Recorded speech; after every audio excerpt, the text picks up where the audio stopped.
মাধ্যমিকে কৃতি শিক্ষার্থীদের সংবর্ধনা ও নজরুল জয়ন্তী উদযাপন বাখাটি শ্রী রামকৃষ্ণ সারদা সেবাশ্রমে। শিক্ষায় জাতির মেরুদণ্ড, আর সেই মেরুদণ্ড যাতে শক্তভাবে সমাজে সচল ও সচেতন থাকে সেই উদ্দেশ্যে উৎসাহ প্রদান করতে অভিনব উদ্যোগ নিয়েছে জয়পুর ব্লকের বাখাটি শ্রী রামকৃষ্ণ সারদা সেবাশ্রম। এদিন বাঁকুড়ার জয়পুর ব্লকের উত্তরবার অঞ্চলের বাখাটি গ্রামের বাখাটি শ্রী রামকৃষ্ণ সারদা সেবাশ্রমে অভিনব কায়দায় ছাত্রছাত্রীদের উৎসাহ দিতে এগিয়ে এসেছে রামকৃষ্ণ মঠের তৎপরতায় বাখাটি শ্রী রামকৃষ্ণ সারদা সেবাশ্রম।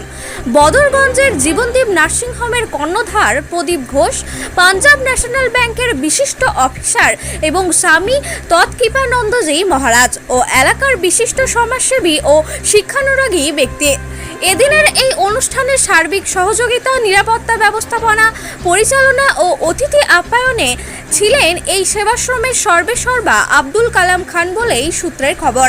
এছাড়াও উপস্থিত ছিলেন এলাকার কিছু টিউশন শিক্ষক ও শিক্ষিকাগণ। এদিন মাধ্যমিকের কৃতি 49 জন ছাত্রছাত্রীদের আর্থিক সহযোগিতা প্রদান করা হয় চেক দিয়ে এবং তাদের হাতে পুস্তক তুলে দেন স্বামী তৎকৃপানন্দজি মহারাজ। এই বিষয়ে আব্দুল কালাম খান ও জীবনদীপ নার্সিংহোমের কর্ণধার কি বললেন শুনবো বিস্তারিত। বাঁকুড়া জয়পুর থেকে ইনামুল ভুইয়ার রিপোর্ট, নিউজ 10 বাংলা। দেখুন, বাখাটি রামকৃষ্ণ সারদা সেবাশ্রম নামটা দেখেই বুঝতে পারছেন যে আমরা ঠাকুরমা স্বামীজি পৃথিবীতে এসেছিলেন মানব সেবার মধ্যে দিয়ে নিজের জীবনকে গড়ে তোলা, সেই ভাবনা নিয়ে আজকের কাজটা আমরা করেছি। দেখুন, আমার জন্মের আগে আমি যেটা শুনেছি, ডাক্তার হরগৌরী রায় এবং ওনার সহধর্মিনী প্রয়াত বীণাপাণি রায়, ওনারা আজকে আর কেউ নেই। ওনারা ঠাকুরমার ভাবধারা বাখাটিতে জয়রামবাটি থেকে এনেছিলেন। কিন্তু আমি যেটা আমার জন্মের পরে যে আমি অভিজ্ঞতা পেয়েছি, আমার গুরুদেব যিনি আমাকে এই ভাবধারাটা দিয়েছেন, বাখাটি গ্রামে ওই দুজন মানুষ, হরগৌরী রায়, বীণাপাণি রায় এবং এনারা দুজন রাধিকা প্রসাদ রায় এবং ওনার সহধর্মিনী ভক্তিপ্রিয়া রায়, এনারা ঠাকুরমা স্বামীজির ভাবধারা বাখাটিতে এনেছিলেন এবং বীজ বপন করেছেন। আমার গুরুদেব রাধিকা প্রসাদ রায় ব্যক্তিগতভাবে উনি আমাকে এই ভাবধারাটা, ওনার আশীর্বাদটা আমি পেয়েছি, সেটা ওনার আশীর্বাদটাকে পাথেয় করেই আমার বাকি জীবনটা কাটিয়ে দেবো।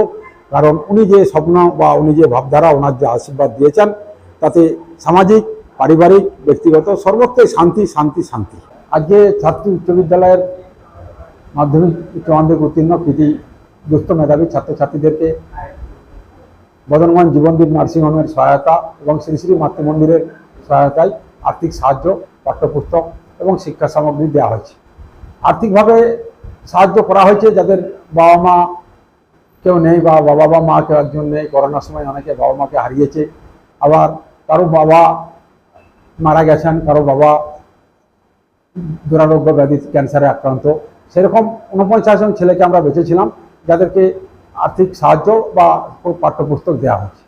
আমার নাম এই প্রতিষ্ঠানের সম্পাদক এবং প্রতিষ্ঠাতা আমি আব্দুল কালাম খান। বাঁকাটি রামকৃষ্ণ সেবাশ্রমে আমি অনেকদিন আগে থেকেই যুক্ত আছি। আজকে বিশেষ কারণে যুক্ত এসেছি, উপস্থিত থাকার ইচ্ছা আমার এই জন্যই প্রবল যে এটি একটি প্রত্যন্ত গ্রাম। হুগলি, বাঁকুড়া, মেদিনীপুর তিনটি ডিস্ট্রিক্টের কেন্দ্রস্থল, একদম 3টি ডিস্ট্রিক্টের বর্ডারের কেন্দ্রস্থল, এবং এখানে কোনো কমিউনিকেশন কোথাও এখনও সেভাবে গজিয়ে ওঠেনি। সেই জায়গাটার এখানে দুস্থ ও গরিব ছেলে মেয়েদেরকে এবং মেধাবী ছেলে মেয়েদেরকে কিছু আর্থিক অনুদান, বই খাতা অনুদান, এবং তার সাথে সাথে আমাদের বিদ্রোহী কবি কাজী নজরুল ইসলামের 125তম জন্মবার্ষিকী পালন, আর সেটি অর্গানাইজড করছেন রামকৃষ্ণ সেবাশ্রম সমিতি। আমার নাম ডক্টর প্রদীপ কুমার ঘোষ। আমি বদরগঞ্জ জীবনদীপ নার্সিংহোমের কর্ণধার, এছাড়া আমি একটি সরকারি হসপিটালও মেডিকেল অফিসার হিসাবে আমি কাজ করি।